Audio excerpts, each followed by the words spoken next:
Pamela Shelley dibesarkan di sebuah kota kecil Ashdown, Arkansas, yang kala itu berpenduduk 4.500 jiwa. Dia berasal dari keluarga pekerja keras. Ayahnya bekerja sebagai supir truk penginapan, sementara ibunya bekerja di panti jompo demi menghidupi keluarga. Pam juga memiliki saudara kandung, yaitu seorang kakak laki-laki dan perempuan. Pam digambarkan sebagai pribadi yang sangat peduli serta ramah kepada siapa saja di sekitarnya.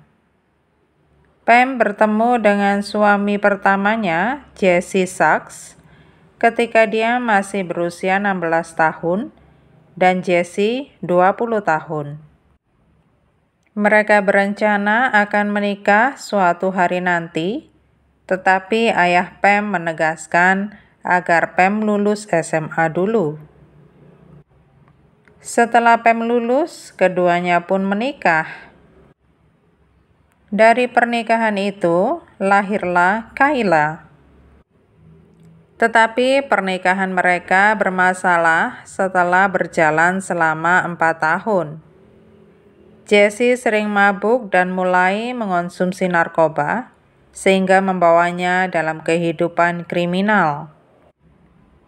Hubungan mereka putus nyambung, sampai akhirnya memutuskan bercerai. Pam jatuh cinta lagi dengan seorang pria bernama Gary, dan pada musim panas 1991, keduanya menikah. Lahirlah seorang anak laki-laki bernama Dustin dari pernikahan mereka. Tetapi sayangnya, pernikahan kedua pun kandas setelah berlangsung setahun. Untuk sementara waktu, Pam kembali kepada Jesse sebelum pindah kembali hidup bersama kedua orang tuanya. Beberapa tahun berselang, Pam berjumpa kembali dengan teman masa kecilnya, Ronnie Hendricks. Sebenarnya di antara Pam dan Ronnie ada perasaan khusus, tetapi keduanya terpisah lebih dari 10 tahun dan tidak ada komunikasi. Ronnie mengajak Pam berkencan dan meminta Pam beserta anak-anaknya untuk pindah ke Cuero, Texas dan hidup bersama. Pam pun setuju. Pada musim panas tahun 2000, Pam, Dustin, dan Ronnie berkendara selama 8 jam menuju Cuero. Putri Pam, Kayla, baru bergabung beberapa bulan kemudian. Ibu Ronnie mengatakan bahwa kehidupan mereka berjalan dengan baik sampai Kayla tinggal bersama mereka. Ibu Ronnie mengatakan kalau Kayla mengubah harmonisme keluarga Ronnie dan Pam. Kayla dan Ronnie sering bertengkar karena Ronnie selalu menyuruh Kayla membantu melakukan pekerjaan rumah. Menurut Ronnie dan ibunya, Kayla selalu menuntut agar mereka kembali pindah ke Arkansas supaya Kayla bisa sering bertemu dengan ayah kandungnya, Jesse. Ujungnya, Pam dan Ronnie bertengkar hampir setiap hari. Pada 6 Januari 2001, Ronnie berkata bahwa ketika dia sedang duduk di teras, terdengar suara tembakan. Dia pun menelpon polisi wilayah DeWitt sekitar jam 5 sore.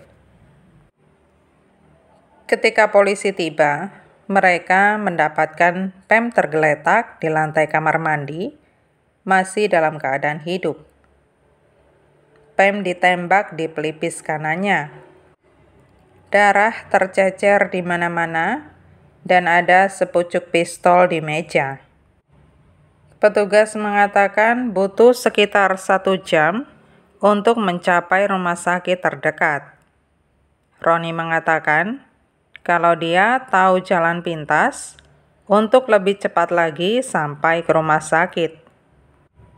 Jadi dia pergi bersama mereka. Pam dalam kondisi kritis tapi masih hidup. Pada 7 Januari, Pam meninggal di rumah sakit setelah dibantu dengan alat-alat supaya tetap hidup. Mantan suami Pam, yaitu Jesse, muncul di rumah sakit, kemudian membawa anak-anaknya pulang ke Arkansas.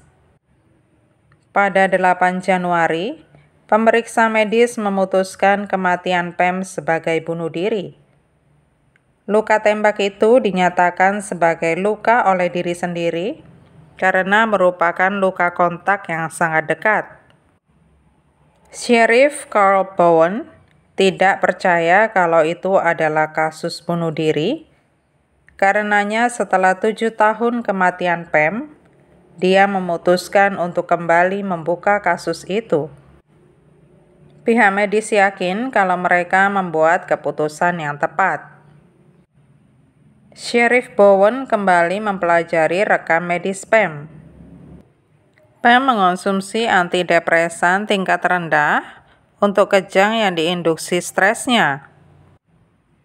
Ketika menanyai Jesse, Sheriff mendapat informasi kalau Jesse tahu masalah antara Ronnie, Pam, dan Kayla.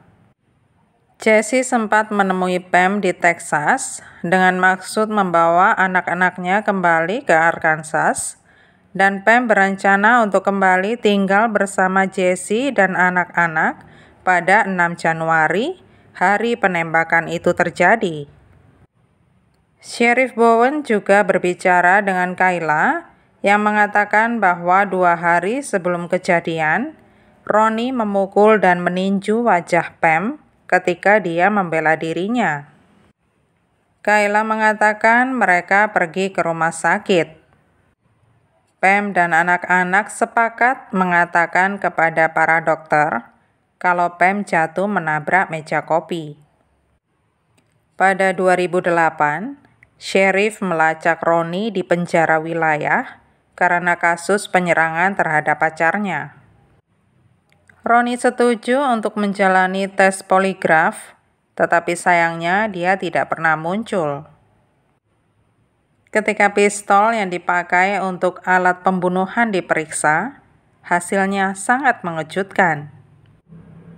Tidak ada DNA Pam maupun Ronnie pada pistol, meskipun pistol itu milik Ronnie. Polisi percaya kalau pistol itu sudah dibersihkan.